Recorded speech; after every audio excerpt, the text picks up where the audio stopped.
về mặt gì nè, hiến pháp thì người đứng đầu nhà nước đó là ai ạ? Là the monarch, right? The king or the queen, right? But so it means that by law the monarch has the most power, right? But in reality, the country is ruled by laws, and laws made by the constitution, right? So here in this case, the monarch is not the highest, right? But instead, law, right, or the legal system is the highest, right? Is the highest, and it helps to regulate all other activities in the country, even, yeah. So here we say that is the idea of constitutional monarchy, right? Như vậy chế độ quân chủ lập hiến ở đây có nghĩa là vua hay là nữ hoàng hay đứng đầu. Tuy nhiên cái quyền lực về mặt pháp luật á, thì họ là người gì? Người đứng đầu và có vẻ như họ là người đứng trên cả pháp luật. Nhưng trên thực tế về mặt quyền lực thực sự thì pháp luật nói là gì? Dạ, ở đây không phải là chính phủ, right? Mà là luật pháp, là constitution, là hiến pháp, là luật pháp, right? It regulates all, right? Yeah, so that is the idea of a constitutional monarchy. So that's why you see that okay. Yeah, so if you at home, if you had more time, you should like watch, right, the following video, and I'm sure that you will understand more about the roles of like the monarch or of the British monarch. Vậy thì cô sẽ đưa cái link này ở bên trên trang LMS thì mấy bạn có thể đi xem thêm, bởi vì trong cái video này thì mấy bạn sẽ người ta phân tích rất là kỹ vai trò của gọi là gì nè, nữ hoàng hay là vua Anh, và họ làm gì, họ có vai trò gì và tại sao mà họ lại được xem như là người đứng đầu của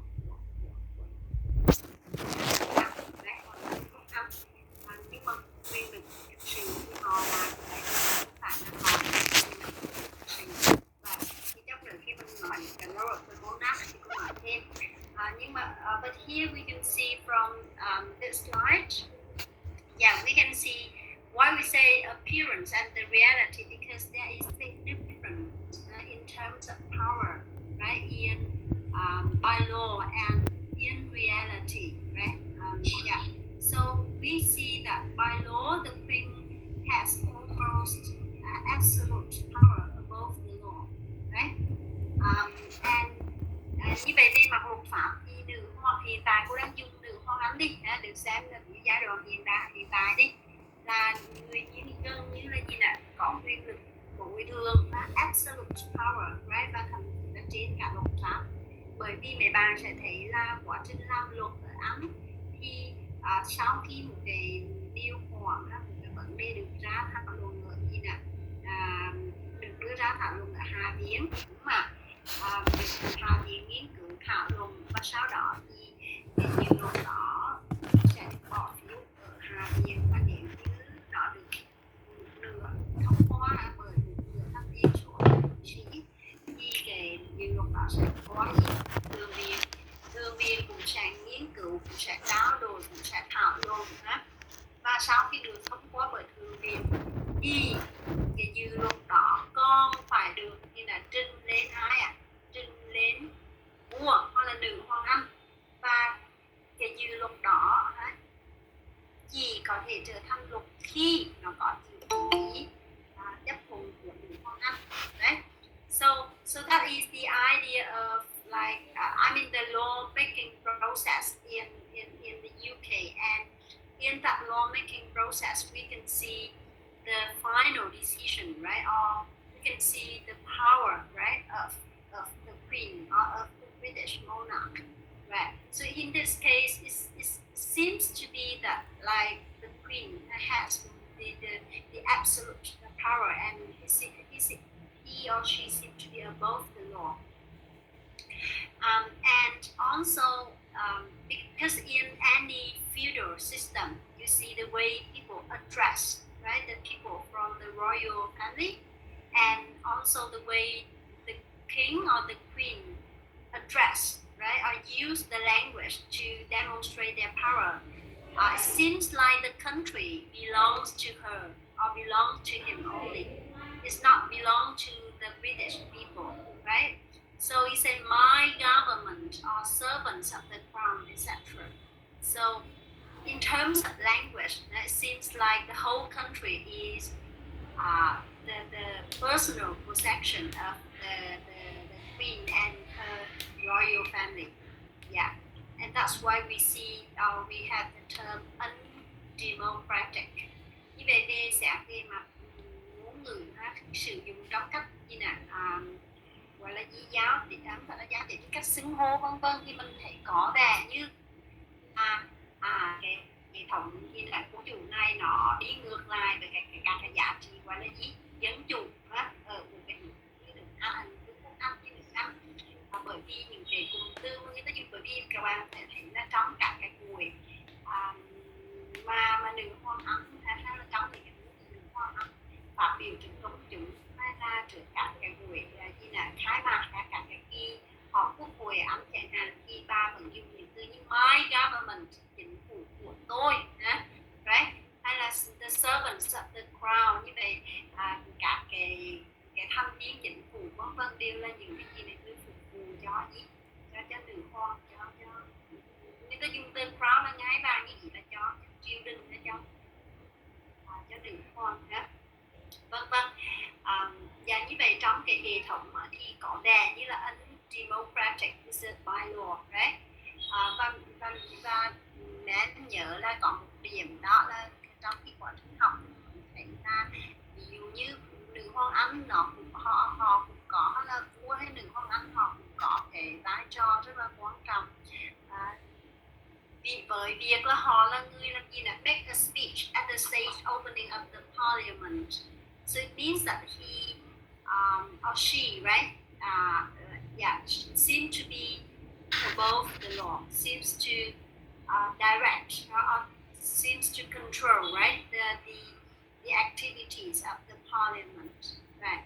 Và vì vậy mà tại các cái kỳ khai mạc các cái kỳ họp quốc hội hàng năm ở Anh thì nữ hoàng Anh sẽ luôn có một cái buổi lễ mà ở đó nữ hoàng Anh sẽ đến và đọc cái chương trình nghị sự của cái gọi là gì của cái kỳ họp quốc hội mà tức là tất nhiên hàng năm thì có rất là nhiều kỳ họp, nhưng mà kỳ họp đầu tiên của hàng năm thì bà đọc những cái gọi là cái plan, các cái kế hoạch hành động hay là các kế hoạch hoạt động, vâng. Và thêm một điểm nữa nếu bạn sẽ thấy em sẽ thấy đó là gì là the queen can choose the prime minister, can reject a bill, giống như lúc nãy cô nói đó là cái quá trình làm luật. Khi nữ hoàng ký vào đó thì cái dự luật mới trở thành luật, nếu như nữ hoàng không ký vào thì cái dự luật đó nó sẽ không thể trở thành luật được. Hay là trong quá trình bầu cho gọi là cử cái gì nè, gọi là bầu cử về bầu cử thủ tướng Anh và chính phủ của Anh, thì nữ hoàng cũng sẽ là người ký vào cái sắc lệnh cuối cùng để một người có thể trở thành gì nè thủ tướng Anh, đấy, hay là các cái bộ trưởng trong nội các của chính phủ nào đó của Anh. Như vậy xét về mặt lý thuyết hay là xét về luật thì nữ hoàng Anh rõ ràng là bà có rất là nhiều cái but in reality, right, that power is just symbolic. Nên nhớ những cái từ này, bởi vì là khi mà mình thi là nếu như em thi trắc nghiệm thì những từ này sẽ là những từ mà sẽ được ra gọi là để test để đối tượng của mình, đúng không? Như vậy trong thực tế cái quy luật đó chỉ là symbolic, có nghĩa là gì? Tượng trưng thôi. Bởi vì sao tượng trưng? Bởi vì ví dụ như là việc nữ hoàng Anh đọc các cái bài diễn văn khai mạc của các cái kỳ hội họp năm thì cái bài diễn văn đó là được bởi hay là bà đọc cái chương trình nghị sự thì ra chương trình nghị sự đó được soạn hay là được đề ra bởi quốc hội và the queen just need to read it, right? So they say, so she just read the written speech. Đấy, yeah. Hay như cái việc là về mặt lý thuyết thì nữ hoàng Anh là người chọn ra thủ thứ năm, nhưng mà thực tế trong cái chính trị Anh á, ai sẽ là người bầu chọn ra thủ thứ năm ạ? It should be the people from the House of Commons. Về những nghị sĩ đến từ hai nghị sĩ á, tức là những hai thì đó chính là những người mà nó sẽ bỏ phiếu để chọn ra thủ thứ năm. Vậy thì và nói một cách giản dị hơn nữa, những người dân mà bầu ra các cái MP, bầu ra các cái hai nghị sĩ á, đó cũng là những người mà giản dị để bầu chọn cái thủ tướng á. Đấy, chứ không phải và cái khi mỗi khi mà trong quốc hội người ta đã bầu được ra ai là thủ tướng rồi á, thì gần như 100% người đó sẽ trở thành thủ tướng, bởi vì là Hoàng Anh chỉ vào đó và ba thường sẽ không có objection. Đấy, tức là không có chống đối gì hết, bởi vì nó đã được bầu ra bởi các dân nhân dân. Hay là ví dụ như cô trời lúc này thì cô giải thích cái quá trình làm luật của anh là để luật thì cần phải có những cái phòng rồi có công an chính ra thì từ năm 1708 cho đến nay chưa bao giờ gọi là gì là British monarch, đấy, vua hay nữ hoàng Anh chưa bao giờ gì là từ chối hay là bác bỏ cái dự luật đó mà đã được thông qua bởi quốc hội. Cái này thì mấy bạn sẽ nhớ là chắc chắn là học những văn hóa Mỹ rồi thì em sẽ thấy là cái thực tế vì nó khác, đúng không ạ? Có nghĩa là đã rất nhiều lần tổng thống Mỹ như thế nào không đồng ý đã thông qua cái dự luật mà đã được quốc hội Mỹ thông qua để ăn là một câu chuyện khác. Đấy, so in this case you can see that one of like the examples, right? Those are the examples to show that in reality the power of the king or the British monarch is just symbolic, right? It's not real, right? Yeah. So that is like those examples or those that is the most important thing that we need to remember about the British monarchy, right? Yeah. So here we have like the role of the monarch, right? Vậy thì tại sao hả, bởi cái chế độ gọi là gì là quân chủ lập hiến, về tại sao cái chế độ quân chủ ở Anh vẫn tồn tại và cái vai trò của nó là gì đối chính trị Anh, là đối xã hội và văn hóa. Yeah, so we see that people say the monarch, the British monarch, has three roles. The first one, he or she is the personal embodiment of the country's government. Như vậy thì đó, người con hay là vua Anh được xem như là một cái gì này, người đứng cho cái chính trị Anh. Và cái này như ta nói là personal, mang tính cá nhân, thì là yeah. So like for example, if he in diplomatic relationship, right, or in diplomacy, like when the British or the UK king goes to like another country, so it means that she represents the UK as a country as a whole, right? Yeah. So the second role is that he or she or the British monarch is the final check on government to prevent dictatorship. Cái này nó cũng giống như cái hệ thống gọi là check and balances, hệ thống kiểm soát dùng trong Mỹ nhé. Thì vai trò của nữ hoàng Anh hay là vua Anh ở đây là chính là những cái chốt chặn cùng về thì tránh cái sự quyền độc tài của cái chính phủ. Và đây mình sẽ thấy là Prime Minister, right, or his cabinet, right?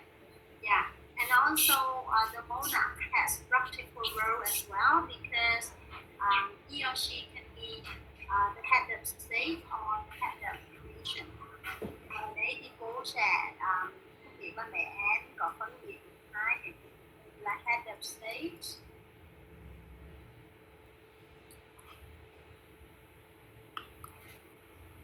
and head of nation. Nếu mày bàn từ state nghĩa là gì mày bán?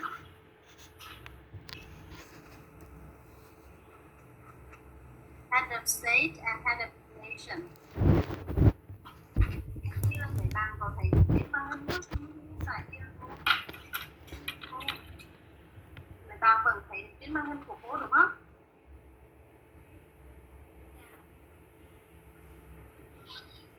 Dạ có một chút. Yeah. Okay, so we have the head of state and head of nation. The head of state nghĩa là gì hả?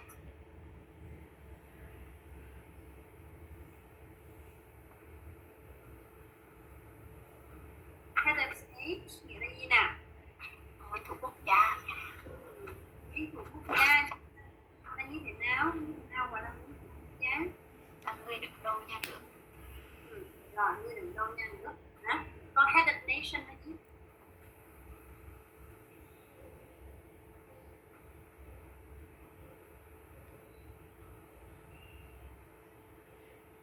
Các mẹ.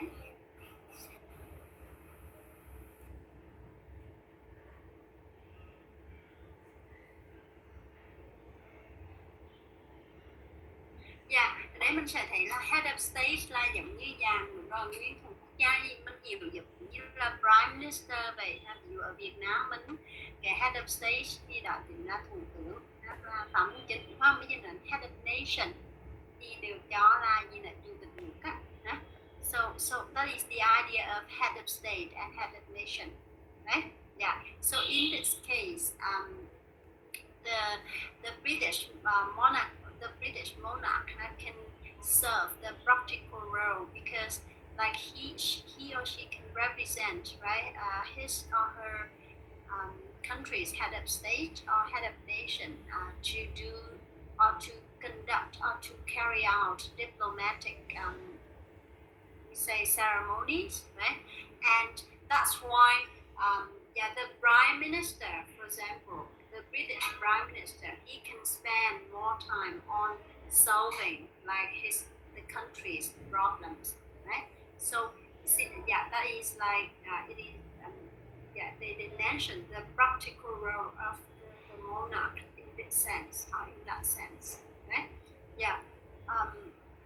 So that's why you can see this can be explained why, even though the monarch has only symbolic power, the British people still decide, right, to keep this political institution, or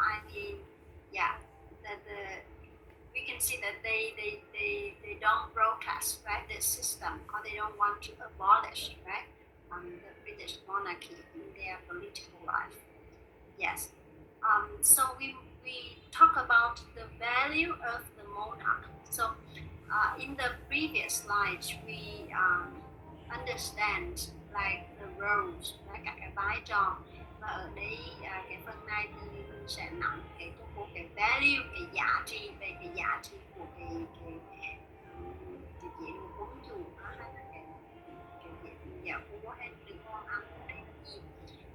Thì người ta nói rằng là gì nè, xét về mặt chính trị, political, thì the British monarch doesn't have real power, right? But it has the economic importance. Về mặt chính trị thì bà thực sự là gì là vua hay nữ hoàng nó không phải là đóng cái vai trò quan trọng về mặt chính trị, nhưng mà nó lại có vai trò quan trọng về mặt kinh tế. Về tại sao mình nhiều gọi là gì là chế độ quân chủ Anh lại có giá trị về mặt kinh tế, thì ở đây mấy bạn sẽ thấy là người ta phân tích trên các cái khía cạnh. Thứ nhất, nó là gì nè, nó là biểu tượng của continuity and stability, đó là biểu tượng của sự ổn định và sự tiếp nối. Cái này thì bạn sẽ thấy là về mặt gọi là chính trị, về mặt sự nhìn vào cái gọi là gì nè, cái phần người ta phân tích các cái yếu tố văn hóa xã hội hay là cái của hệ thứ nhất thì người ta rất quan trọng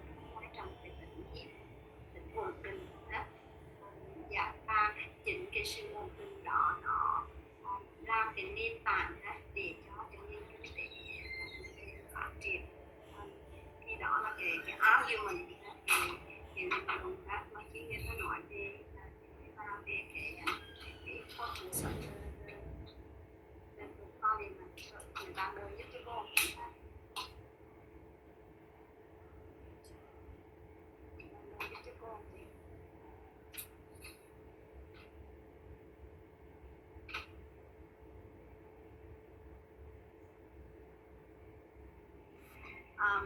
yeah.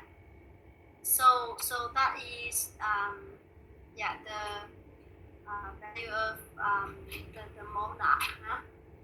And so the second value is in terms of culture, về mặt giá trị, về mặt văn hóa, ha. Thì rõ ràng cái sự tồn tại của cái chế độ dân chủ hay là của gọi là con gia Anh nó giúp làm một cái làm giàu thêm cả cái giá trị văn hóa của Việt Nam đấy. Rồi mình thấy rằng là ở cái sự tồn tại của cái con gia như vậy thì nó kéo theo đằng sau đó rất là nhiều cái giá trị, các cái đặc điểm, các cái truyền thống văn hóa mà nó giúp phân biệt với các cái đất nước khác hay các nền văn hóa khác đấy. Và vì vậy khi xét về cái gọi là những hoạt động khó khăn đó cũng là cho cái tình du lịch của Anh thì đó là cái value of the monarch in terms of economy, right? Yeah, so that's why we see that here in the UK still there are still people who are anti the monarchist. So what does it mean? It means that they opposed the existence of the British monarchy. So these people are called anti-monarchists. Okay? But you can see that because of those values, right, and roles of the monarch, still a lot of people support, right, or love the existence of this political institution in UK. And here we and at the moment in Britain there is a debate, right, over what kind of monarchy that Britain should have, right? And people, compared to the past, people tend to have like less enthusiastic attitudes toward the monarch because seems like to them, the monarchy, right, spend a lot of money, for example. But in reality, nowadays the British monarch, they try to spend less, right, and especially one example is that the Queen's private income was taxed as well. Ở đây cái taxation on the Queen's private income này anh hiểu cái này nghĩa là gì ạ?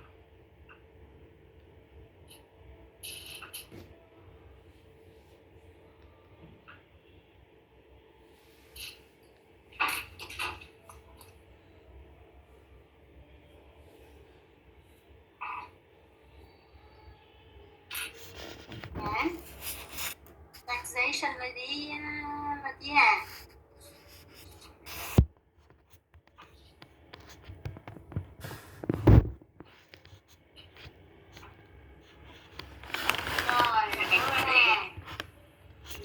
Rồi hả? Như vậy là ngay cả nữ hoàng thì bà cũng bị đánh thuế, và đặc biệt là những cái thu nhập mà có được từ cả cái tài sản cá nhân của bà thì bà cũng ngay cả nữ hoàng Anh cũng bị đánh thuế, đúng không ạ? Thì đó là một trong những cái bằng chứng để cho thấy là hoàng gia Anh người ta đang làm như thế nào nè, đang thay đổi để nó gần gũi hơn với người dân và để nó đáp ứng hơn với cái thực trạng hiện tại của người Anh. Right. Thì whenever they become more democratic, dân chủ hơn thì rõ ràng là sự tôn về tất cả các chi phí chi tiêu là còn một cái ví dụ khác là cái symbolic payments, có nghĩa là các em có nhớ được cái từ symbolic payments này nghĩa là gì nè?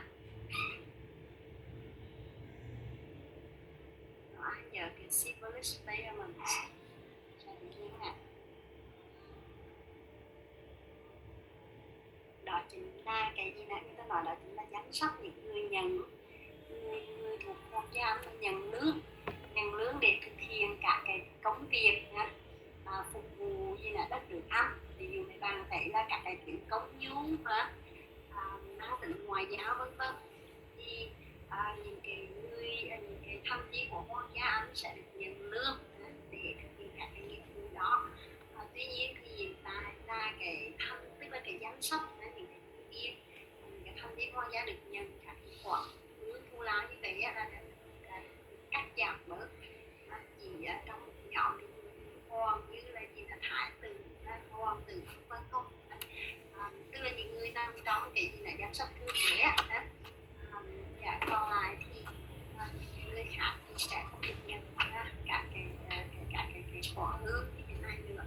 Và khi đó là một trong những cái bằng chứng để thấy rằng là con ASEAN cũng đang thay đổi để nó phù hợp hơn với tình hình hiện tại, khi mà rất đã có càng nhiều người ăn thay đổi và người ta question, và người ta đặt ra cái câu hỏi về cái sự kiện có liên quan con gia hay không, và cái tồn tại ở hình thức nào, right? What kind of monarchy?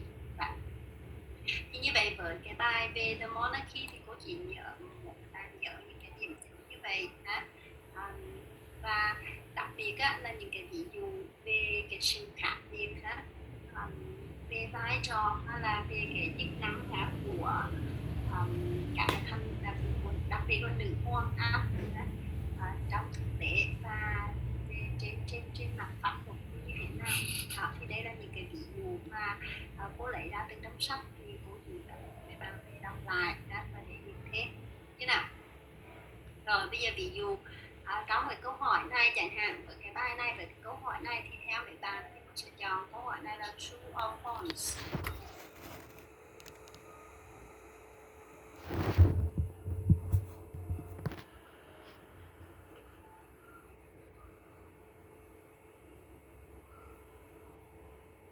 Mấy bạn, câu này mình chọn true or false.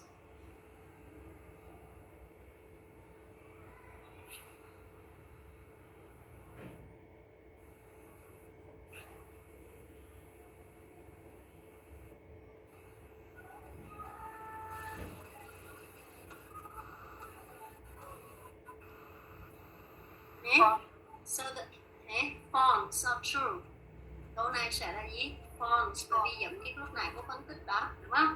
Về mặt chính phủ, về mặt cơ cấu của chính phủ vân vân thì rõ ràng British monarchy is not that important, right? But in terms of economy, right, it is more important to the economy of the country, right? Yeah, so this why this sentence is false.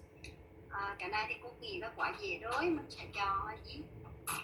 Như lúc này cô nói là mình phải nhớ những cái symbolic đó là absolute nè. Như vậy mình chọn A or B.